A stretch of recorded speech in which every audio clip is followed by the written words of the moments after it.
நேற்று வந்து சிஎஸ்கேக்கும் பஞ்சாப் அணிக்கும் மேட்ச் நடந்தது. ருத்ராஜ் கைகாட் வந்து எல்லாமே நல்லா தான் பண்ணுறாரு. பேட்டிங், ஃபீல்டிங்கு, கேப்டன்சி அதெல்லாம் நல்லா தான் பண்ணுறாரு. ஆனால் பவுலர் தான் சரியாக எந்த டைமில் எந்த பவுலரை பவுலிங் போடணும், ஓவர் கொடுக்கணும் அப்படின்னு தெரியலன்னா அவர் புரிஞ்சிக்க மாட்டேன்றாரு. அதாவது என்ன சொல்ல வரேன்னா, என்னுடைய கருத்து, மொயின் அலிக்கும் ஜடேஜாவுக்கும் 4 ஓவர் அப்படியே கண்டினியூவாக கொடுக்கலாம்.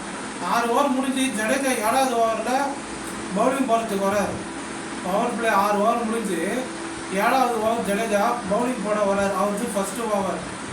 அந்த 7லேருந்து 8 ஓவர் அப்படியே ஸ்பின் பவுலிங் 2 ஸ்பின்னர் கொடுக்கலாம். ஜடேஜாவும் மொயின் அலியும் மாற்றி ஓவர் போடலாம். அப்படி இல்லை ரன் அதிகமாக போச்சு அப்படின்னா கூட குறுக்க ஒரு ஃபாஸ்ட் பவுலரை ஓவர் போட வைக்கலாம்.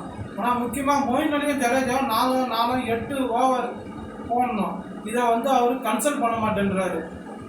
ஏன்னா அப்படி பண்ணால் தான் ஸ்கோர் வந்து கட்டுப்படுத்த முடியும், விக்கெட் எடுக்க முடியும், டாட் பால் வரும். ஃபாஸ்ட் பவுலர்லாம் நோ பால் ஒய்டு எல்லாம் போடுறாங்க.